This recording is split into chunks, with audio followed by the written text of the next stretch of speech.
Suara Gerasi FM, The Sound of Life. Diberkatilah orang yang mengandalkan Tuhan. Shalom, selamat siang untuk kaula muda Gracia dimanapun kalian berada siang hari ini. Senang sekali saya Rinto bisa kembali menjumpai kalian siang hari ini di program Young and Fresh, edisi hari Sabtu tanggal 12 Oktober 2024. Oke teman-teman, bagaimana dengan kabar kalian semua siang hari ini? Semoga kalian dalam keadaan yang sehat ya, tetap dalam perlindungan Tuhan dan selalu bersuka cita dan memiliki semangat yang on fire terus di dalam Tuhan. Dan siang hari ini juga kalian boleh memiliki suatu kerinduan yang lebih lagi untuk mendengarkan apa yang menjadi isi hati Tuhan, apa yang menjadi kehendak Tuhan untuk sama-sama kita pelajari siang hari ini.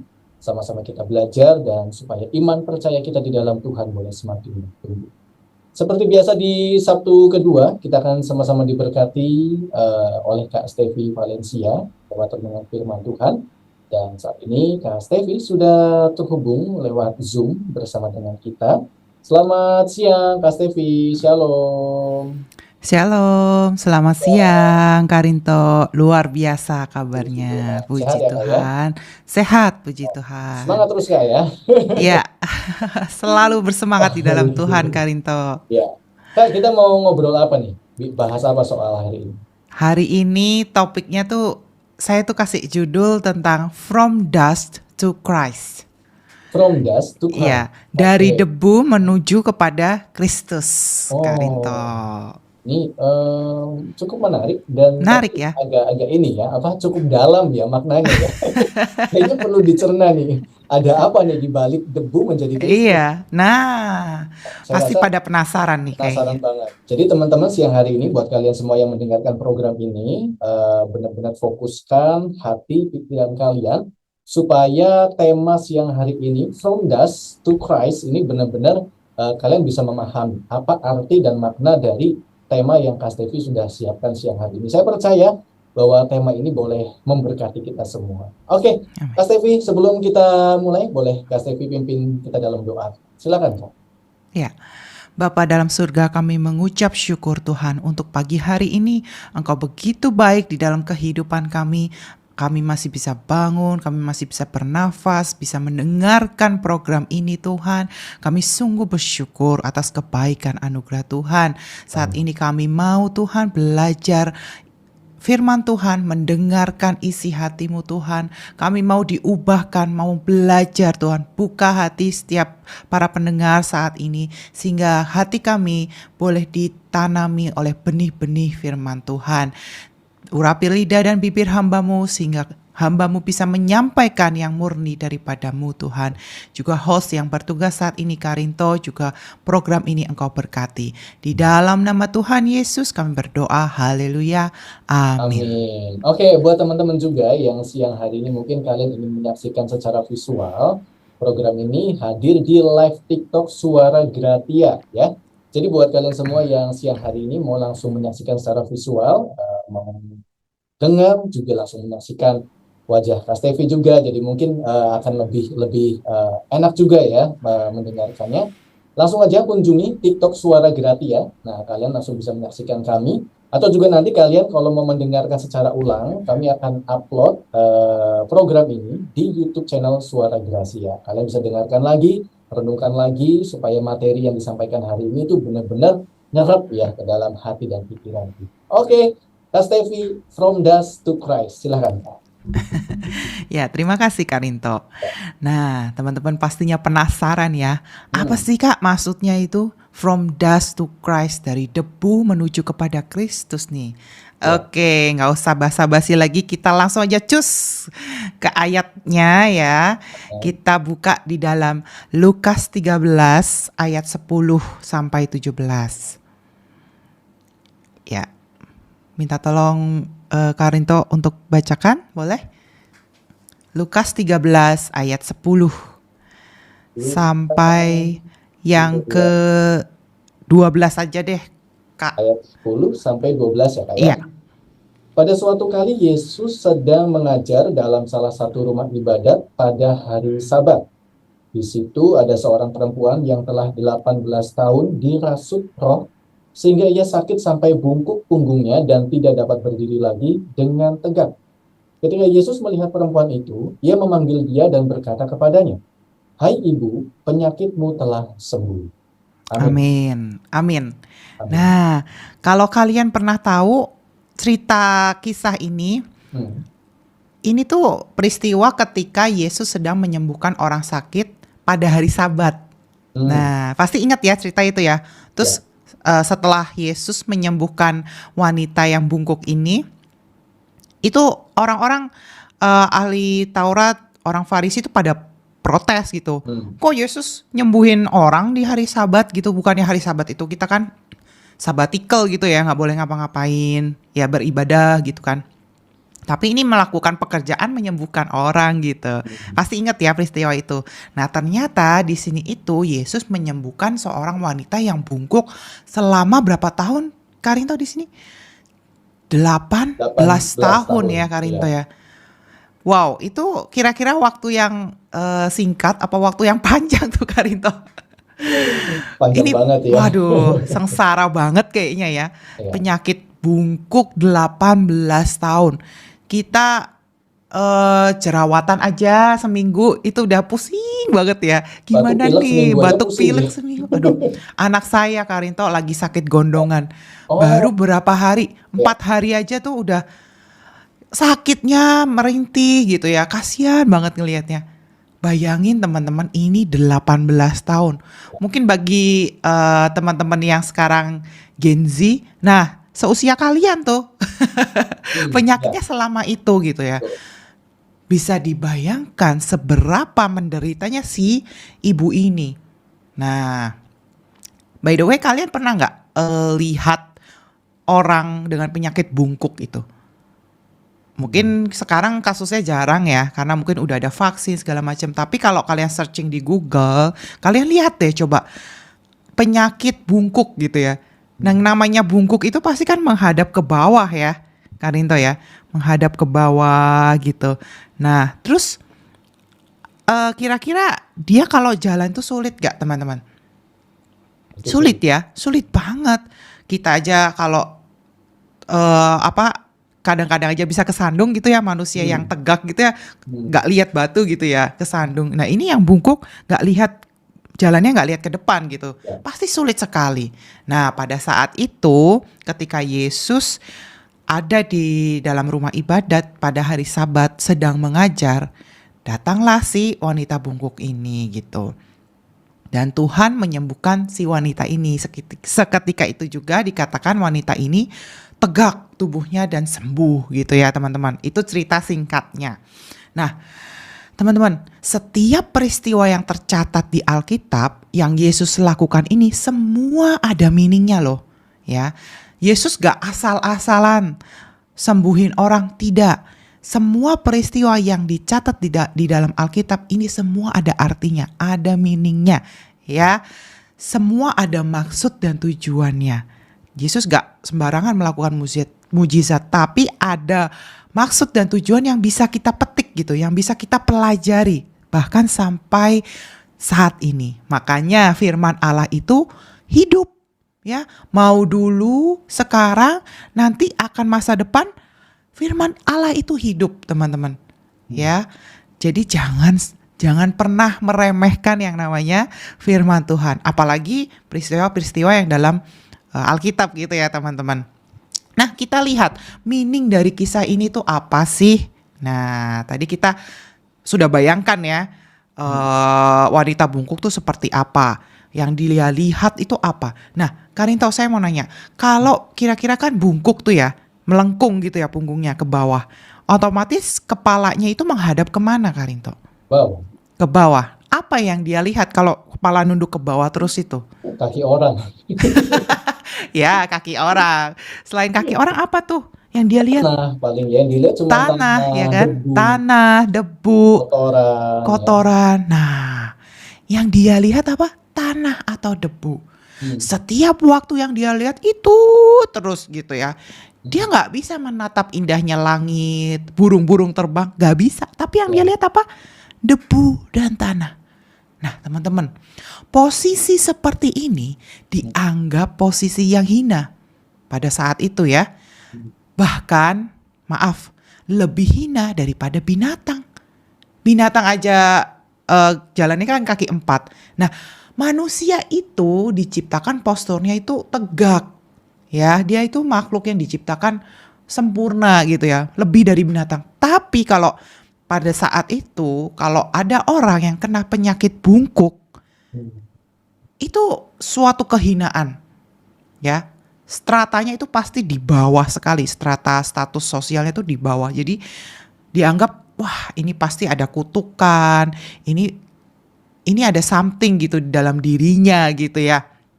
Nah, bayangkan wanita ini menanggung kehinaan yang rendah seperti ini.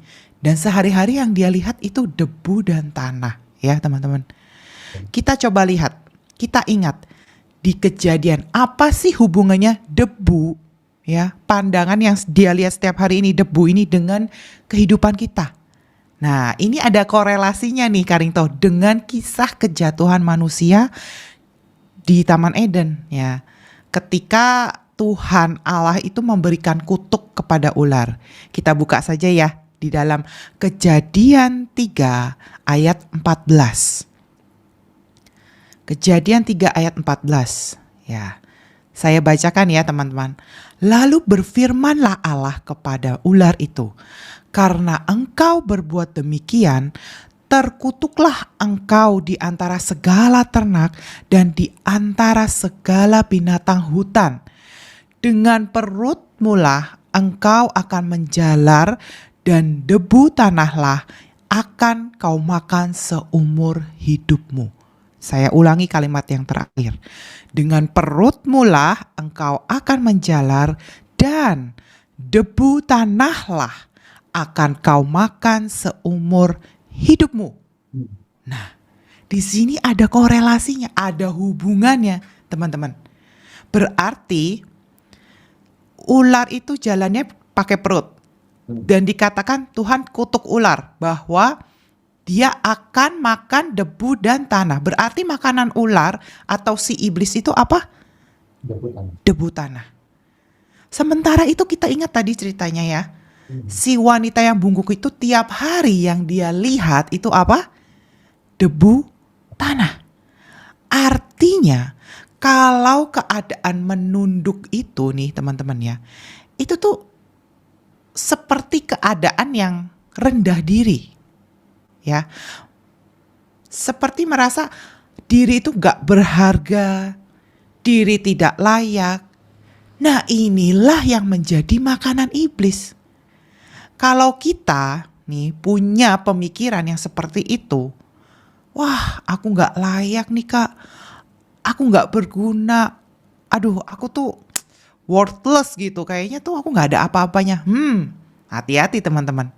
Itu perasaan rendah diri ya, bukan rendah hati loh ya. Rendah diri sama rendah hati itu berbeda. Ini rendah diri itu merasa diri itu tidak bisa apa-apa, tidak berguna, tidak layak, ya. Itu langsung dilahap sama iblis. Ya. Karena tadi kita tahu ya bahwa menunduk itu ya contoh lah Karinto ya, kalau ada anak-anak gitu, terus nunduk aja gitu di misalkan di gereja lah, nunduk. Itu artinya dia nggak pede kan anaknya ya, nggak pede, pemalu. Pasti dia akan nunduk terus, nggak berani menatap ke atas, nggak berani. Nah, sama keadaan wanita si bungkuk ini seperti ini. Nah, yang dia lihat itu debu dan tanah. Artinya apa? Keadaan yang benar-benar kotor gitu, keadaan yang benar-benar gak layak.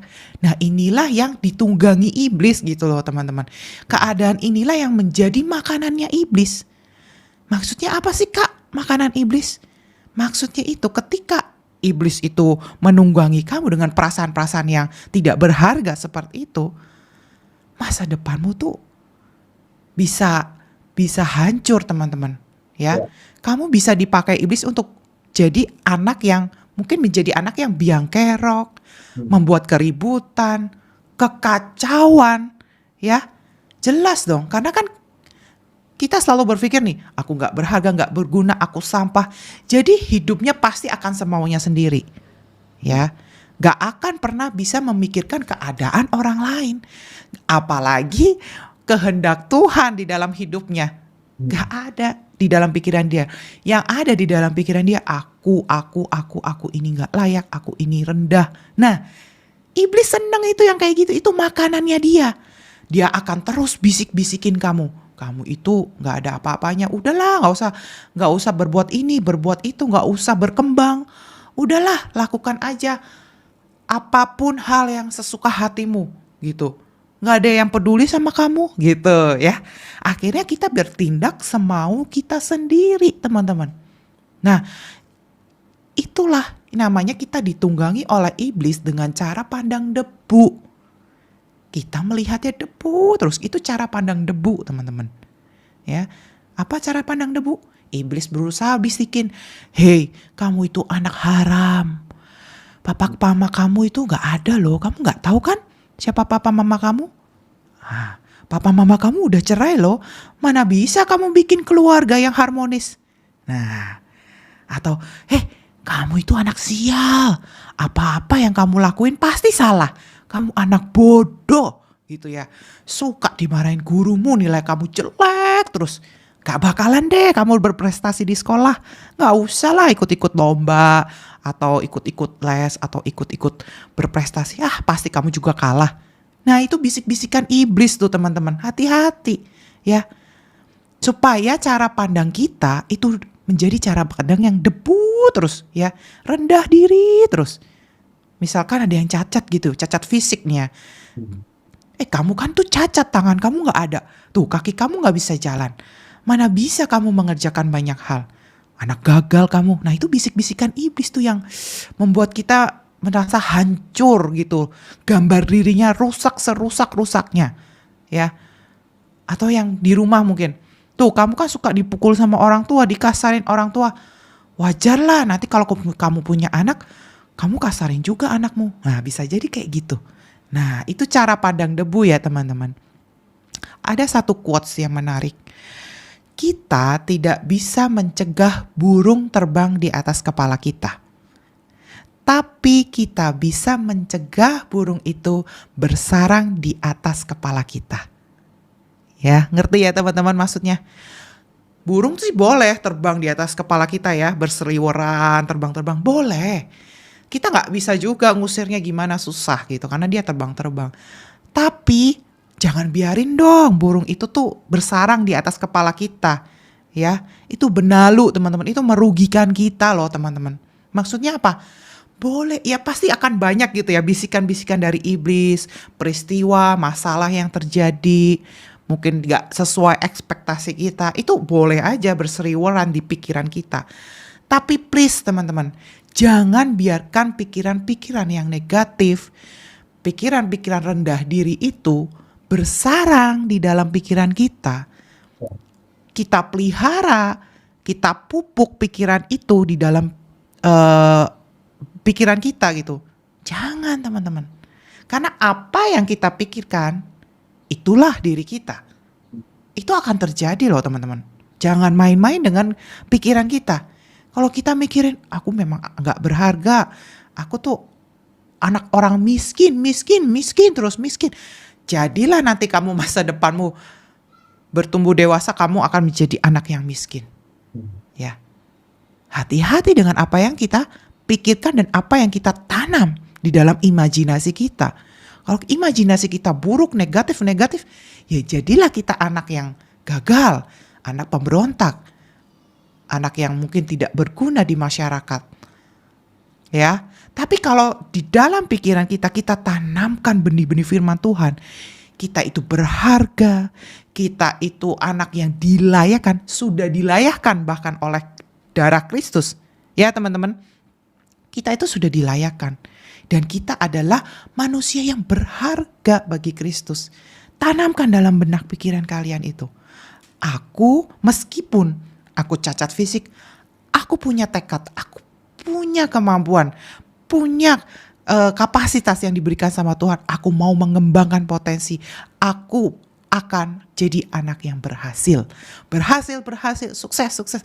Nah, pikiran itulah yang ditanamkan sehingga kita bisa bisa melawan bisikan-bisikan iblis dan mencegah segala pikiran-pikiran buruk itu bersarang di dalam pikiran kita ya teman-teman. Ya, ingat iblis itu selalu bisikin kekurangan yang kita miliki, masa lalu kita yang kelam, kepahitan yang kita alami. Tujuannya apa? Ya tujuannya jelas, mematikan masa depan kita. Sehingga hidup kita gak akan bisa lagi dipakai untuk kerajaan Allah teman-teman. Itu tujuannya. Anak-anak zaman now denger ya baik-baik. Padahal kita manusia diciptakan berharga banget. Kita dibeli sama Tuhan dengan darahnya yang mahal. Ya, kita lihat lagi apa yang dialami sama wanita bungkuk itu. Tuhan menghampirinya dikatakan dan menumpangkan tangan di atasnya. Dan seketika itu juga wanita itu bisa berdiri tegak. Nah, perubahan yang dialami wanita ini luar biasa. Dari yang 18 tahun lihat debu aja ya. Tiba-tiba dalam hitungan detik, ibu kamu sudah sembuh gitu. Terus tiba-tiba krek krek krek gitu ya. Mungkin ada sound effect kayak gitu ya Karina. Ya dong, kan tulangnya dari bungkuk terus ke tegak pasti ada krek krek krek gitu ya. Berdiri tegak. Nah, orang yang pertama kali dia lihat secara jelas siapa? Tuhan Yesus. Karena jelas Tuhan yang sedekat itu pasti sama dia. Orang Tuhan menjamah tubuhnya wanita itu, pasti Tuhan adalah orang yang paling dekat dengan wanita ini ya. Dan ketika pandangannya yang 18 tahun itu debu, tiba-tiba klik, sedetik langsung berdiri tegak. Yang dia pandang apa? Tuhan Yesus. Makanya saya kasih judul, dari debu menuju kepada Kristus. Cara pandang kita ini harus diubah teman-teman. Dari cara pandang debu menuju kepada cara pandangnya Kristus. Harus ya cara hidup Kristus yang harus kita teladani setiap saat teman-teman. Cara hidup Kristus atau firman Tuhan itu menjadi pandangan kita setiap saat, setiap detik. Jadi ketika ada serangan atau bisikan dari iblis, kita sudah ready nih di pikiran kita ya, bahwa oh enggak, aku anak berharga. Oh enggak, aku sudah diselamatkan. Oh tidak, aku sudah layak. Apa ya, memang saya punya masa lalu, tapi Tuhan tidak ingat-ingat lagi dosa saya. Ya kan, sudah dikatakan di dalam firman Tuhan, dosa dan kesalahan kita itu sudah diputihkan, sudah dilempar ke dasar laut yang dalam. Enggak diingat-ingat lagi. Ya, kalau yang ingat-ingat lagi kesalahan kita, itu bukan Tuhan, itu namanya manusia ya teman-teman. Nah kalau manusia wajar ingat-ingat kesalahan orang. Sekali, dua kali masih ingat terus ya. Sampai sekarang ingat terus. Nah tapi kalau Tuhan yang namanya juga Tuhan gitu ya, dia itu kudus, dia itu benar, dia itu adil. Dia tidak ingat-ingat kesalahan kita. Ya. Jadi teman-teman sadar, kalau kalian mulai dibisikin akan kekurangan kalian, kelemahan kalian atau dosa-dosa kalian masa lalu, itu sudah fix, pasti itu bisikan iblis. Nah tugas kalian apa? Hus. Cepet ditangkis ya, cepet diusir. Jangan biarkan pikiran itu bersarang di dalam pikiran kita seumur hidup kita. Jangan mau dikibulin iblis teman-teman untuk terus memandang debu. Tapi kita harus belajar untuk terus memandang salib Kristus ya teman-teman. Inilah yang Tuhan mau dalam hidup kita. Ya, perasaan bersalah dan tidak berharga Tuhan ubahkan menjadi pribadi yang berharga dan mulia. Dikembalikan ke gambar diri asal muasal manusia diciptakan. Ya, semua ini tuh bisa terjadi hanya lewat satu, Yesus Kristus Sang Juru Selamat dan Sang Penyembuh. Teman-teman ya. Ya, amin. Oke. Tapi memang bicara soal debu tanah ini, ya, atau intimidasi setan atau iblis ini, memang seringkali kita juga harus memahami teman-teman bahwa iblis itu memang bisa pakai orang-orang di sekitar kita juga ya Kak. Bisa dari orang tua mungkin, bahkan ya seringkali yang paling menyakitkan adalah memang dari orang-orang terdekat kita. Mungkin teman-teman ada yang mengalami sakit hati karena mungkin dibeda-bedakan sama orang tua, atau juga kalian mungkin seperti yang tadi Kak Stevi katakan, ada mungkin kelemahan secara fisik yang itu menjadi suatu senjata dari si iblis ini. Iblis ini bisa memakai siapapun, mungkin teman-teman di sekolah, teman-teman di kantor, ya kan, nggak hanya pelajar, tapi bahkan mungkin sampai kita beranjak ke dunia kerja pun, bisa jadi orang-orang di sekitar kita itu dipakai oleh kuasa kegelapan untuk mengintimidasi diri kita, gitu, membuat kita menjadi lemah, ya kayak bahkan Ya, ya. sampai membunuh setiap potensi-potensi kita. Nah, Nah, tapi kita bersyukur teman-teman bahwa siang hari ini Kak Stevi tadi udah ingatkan lagi, jangan memiliki cara pandang seperti apa ya, cara pandang debu, di mana memang itu adalah makanannya si kuasa kegelapan, gitu. yes, Semakin kita ini merasa tidak berharga, semakin kita ini justru termakan oleh intimidasi kuasa gelap, justru itu yang menjadi makanan mereka, gitu. Merekanya makin kenyang, kitanya malah nggak dapat apa-apa, gitu. benar, benar. Diri kitanya kan semakin berkurang gitu, dan kita benar-benar nggak jadi apa-apa gitu, karena itu yang kita tanamkan dalam pikiran kita. Sama yang tadi Kak Stevi udah sampaikan, bahwa jangan tanamkan dalam pikiran kita hal-hal atau pikiran-pikiran yang membunuh setiap potensi dalam diri kita. Ya, Meskipun memang setiap kita pasti punya kelemahannya, Kak, dan seringkali memang ya, kelemahan itu yang jadi amunisinya kuasa kegelapan buat ngompor-ngomporin gitu tuh. Tapi percayalah teman-teman, bahwa setiap kita ini di balik kelemahan kita, Tuhan itu sudah menanamkan sebuah potensi, sebuah bakat, sebuah kelebihan untuk betul. kita ini bisa tetap memuliakan Tuhan dengan caranya Tuhan, gitu. Itu ya Kak Stevi ya. Iya, iya, Karinto setuju. Oke. Benar sekali. Terkadang memang dari orang lain yang Hmm. mungkin dipakai untuk merendahkan kita. Iya. Tapi ya, makanya itu kita harus diperlengkapi Hmm. pikiran kita dengan firman Tuhan, teman-teman.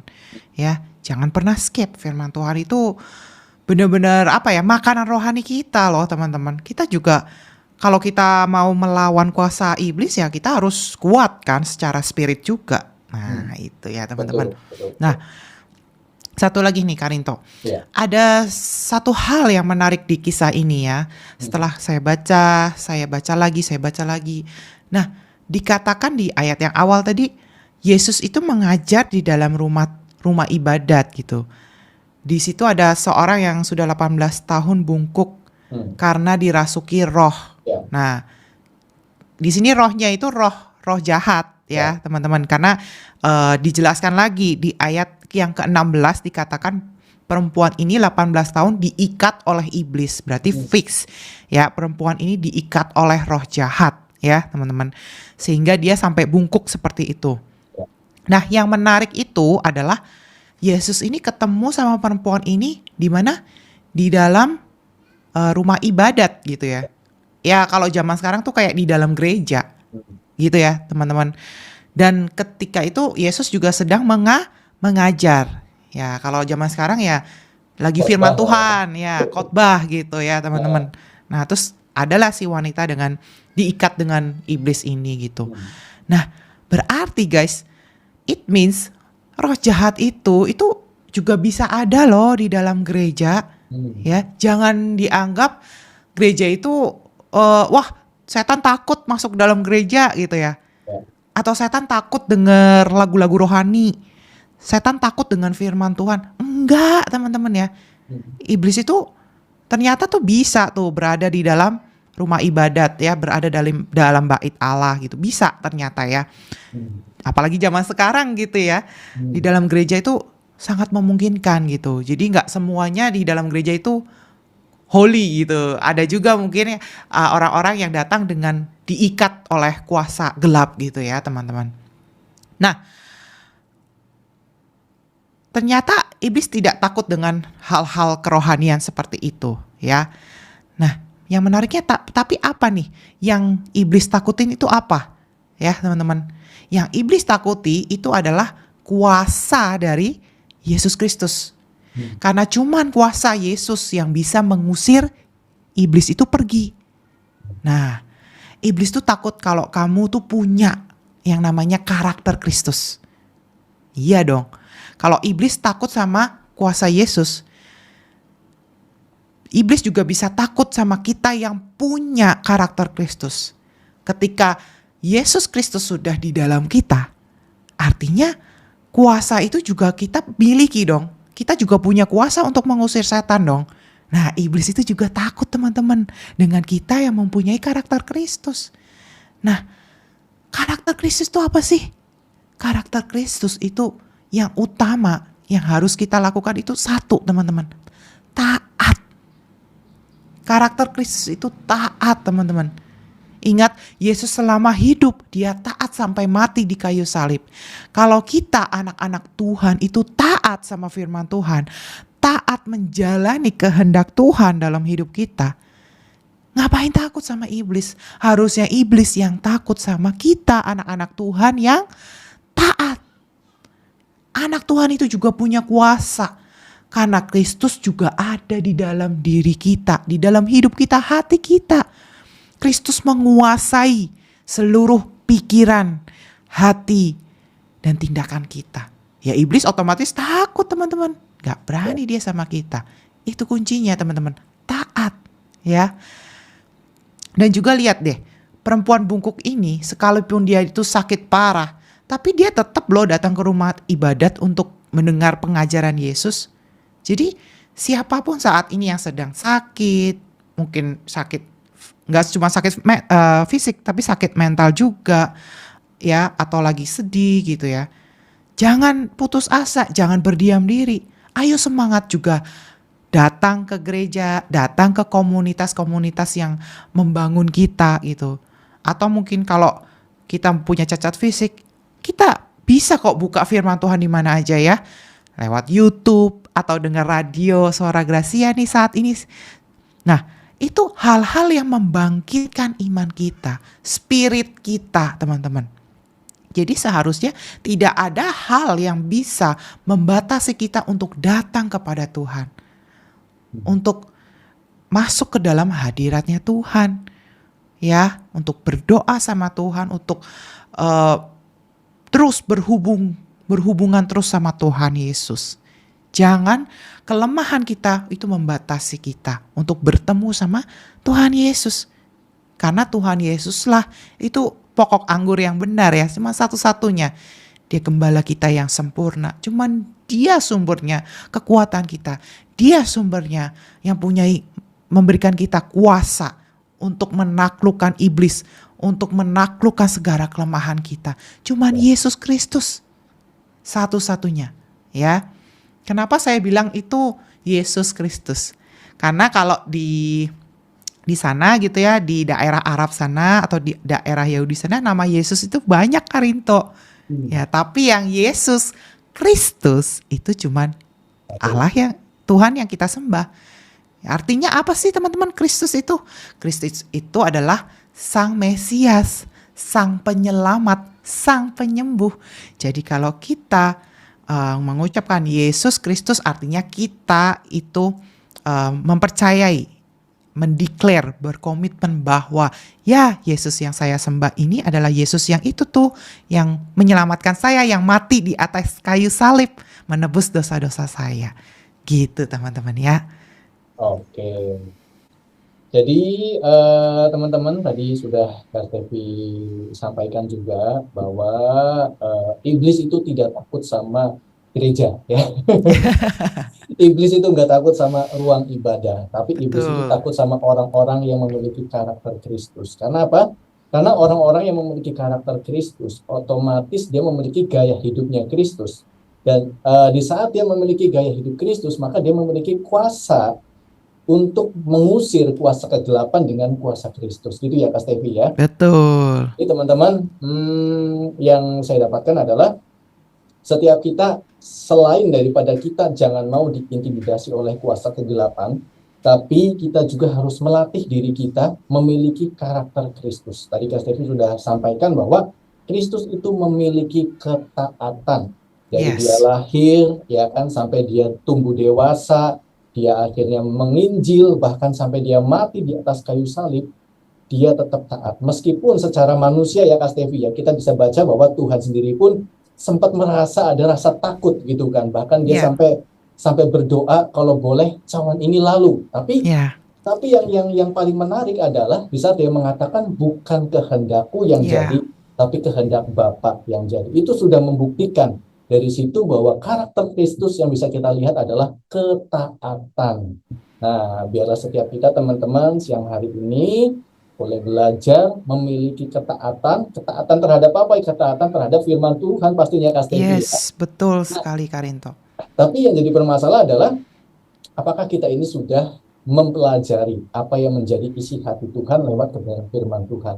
Bagaimana mungkin kita bisa taat kepada kebenaran firman Tuhan kalau kita sendiri tidak pernah mempelajari, tidak pernah membaca firman Tuhan, tidak pernah datang ibadah, datang komsel, ya kan, ikuti setiap kegiatan-kegiatan yang ada di gereja mungkin.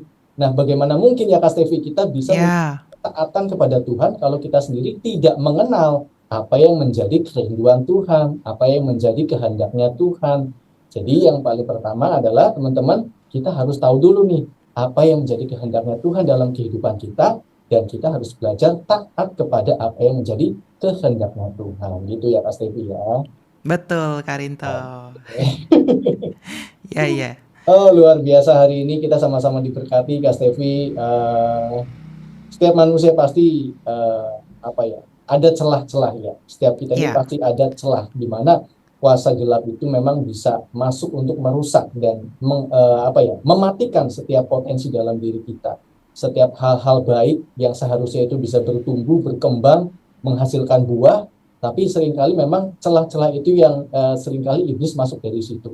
Tapi siang hari ini kita semua boleh kembali diingatkan supaya kita tidak melihat ke bawah, teman-teman. Kita nggak melihat lagi dengan cara pandang dunia atau kuasa kegelapan, tapi kita memandang kepada Kristus. Di balik setiap kelemahan kita, di balik setiap kekurangan kita, baik itu secara mental, secara fisik, secara latar belakang mungkin ya Kak Stevi ya, ya. begitu banyak hal di dunia ini yang seringkali itu bisa iblis pakai untuk melemahkan kita. Tapi biarlah kita belajar siang hari ini tetap memandang kepada Kristus.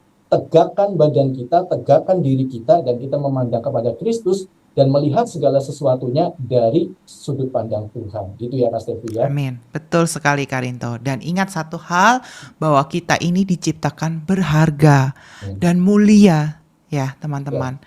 Ya, kita itu dibeli dengan harga yang sangat mahal, yaitu dengan darahnya yang mahal. ya, Teman-teman, kita harus selalu ingat itu.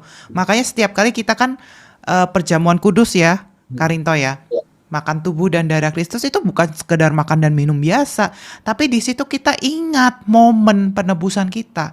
Momen Tuhan itu sudah mati di atas kayu salib untuk kita, untuk menebus dosa kita, dan kita ini dilayakan, sudah diperdamaikan dengan Bapa kita yang di surga. Kita itu makhluk ciptaan yang spesial di hadapan Tuhan. Kita bukan sampah, tapi kita nih suatu hal yang berharga. Coba deh Karinto, kalau misalkan Karinto beli emas deh gitu, batangan, bakal ditaruh sembarangan gak sih Kak? enggak dong. Enggak dong ya, ditaruh di brankas atau Enggak. di deposit bank gitu ya. Ya, Pasti akan dijaga sedemikian rupa.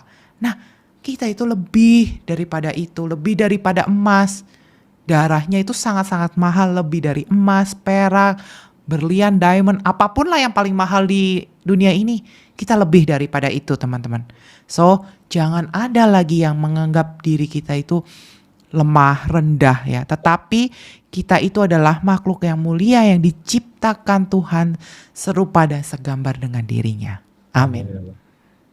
Oke, thank you banget Kak Stevis yang hari ini boleh memberkati kita semua. Saya percaya bahwa renungan firman Tuhan yang tadi sudah disampaikan itu boleh menjadi kekuatan buat kita semua, buat anak-anak muda yang siang hari ini sedang mendengarkan juga, ya kan? Saya percaya itu boleh jadi kekuatan. Mungkin ada yang lemah saat ini, mungkin ada yang sedang menghadapi permasalahan, mungkin juga ada yang sampai udah merasa putus asa dan gak berharga. Tapi saya percaya bahwa siang hari ini Tuhan berbicara lewat kebenaran firman Tuhan. Kita boleh kembali diingatkan bahwa kita adalah orang-orang yang berharga yang sudah ditebus oleh darah Yesus yang mahal. Thank you Amin. banget Kak Stevi. Sama-sama Karinto, thank you. Banyak. Untuk menutup renungan firman Tuhan siang hari ini, Kak Stevi boleh pimpin kita dalam doa, Kak. Silakan. Terima kasih Tuhan untuk kebenaran firman Tuhan yang sudah memerdekakan kami. Kami mau Tuhan untuk bangkit dari segala keterpurukan hidup kami Tuhan. Kami mau mengubah sudut pandang kami yang tadinya kami berpikir secara manusia tidak mungkin, tidak berharga, tapi kami mau diubahkan lewat firman Tuhan pada hari ini. Kami mau Tuhan hanya memandang Tuhan Yesus di dalam hidup kami semua Tuhan, sehingga kami mampu untuk melawan segala keterikatan dosa kami Tuhan. Kami mampu Tuhan untuk melawan segala dosa-dosa dan masa lalu kami Tuhan. Kami tidak jadikan itu sebagai landasan kami, tetapi kami jadikan karakter Kristus sebagai landasan hidup kami, sehingga kami boleh terus melakukan firman Tuhan hari demi hari, boleh taat melakukan kehendak Tuhan, diubahkan terus menerus sehingga kami serupa dan segambar seperti Engkau Tuhan. Ampuni segala kesalahan dan dosa kami yang telah kami lakukan Tuhan, dan kami mohon Tuhan kekuatan daripada Roh Kudus sehingga kami mampu dikuatkan dalam proses kehidupan hari demi hari. Terima kasih ya Bapa untuk hari ini kebenaran firman-Mu sungguh melegakan jiwa kami, pikiran kami ya Bapa. Di dalam nama Tuhan Yesus kami alaskan doa kami ini. Haleluya. Amin. Amin. Oke, Kak Tevi, boleh mungkin kasih sedikit informasi Kak terkait ibadah Teens and Youth GBI PPL Cirebon Kak? Ya, teman-teman, bagi teman-teman yang belum punya komunitas dan rindu berkomunitas bersama-sama dengan anak-anak seumurnya, ya, usia remaja dan pemuda, ayo ikut gabung yuk di GBI PPL Teens and Youth. Ya, kita itu biasa ibadah di Jalan Tuparef 20B. Setiap hari Minggu jam 4 sore, teman-teman silakan hadir. Jadi buat teman-teman yang mungkin hari Minggu jam 4 sore nggak ada aktivitas, nggak ada kegiatan, dan kalian rindu untuk beribadah, bisa langsung nanti gabung dengan Teens and Youth GBI PPL Cirebon ya Kak Stevi ya. Yes. Nanti ada Kak Stevi di sana. Ya. Oke Kak Stevi, makasih banyak buat Sama-sama. Tuhannya. Terima kasih buat meluangkan waktu buat kita semua, memberkati kita semua. Nanti kita ketemu lagi bulan depan ya Kak di Sabtu yang kedua ya. Ya, Oke Kak Stevi. Maju terus dalam Tuhan. Tuhan Yesus memberkati. Shalom. God bless semuanya. Shalom. Yes. Oke, teman-teman, tidak terasa tuntas sudah kebersamaan kita siang hari ini di program Young and Fresh edisi hari Sabtu tanggal 12 Oktober 2024. Saya percaya bahwa apa yang tadi sudah disampaikan oleh Kak Stevi Valencia boleh jadi berkat untuk kita semua dan memberikan kekuatan untuk kalian semua anak-anak muda yang diberkati Tuhan. Akhirnya, saya Rinto yang bertugas pamit undur diri. Saya ucapkan selamat siang dan Tuhan memberkati.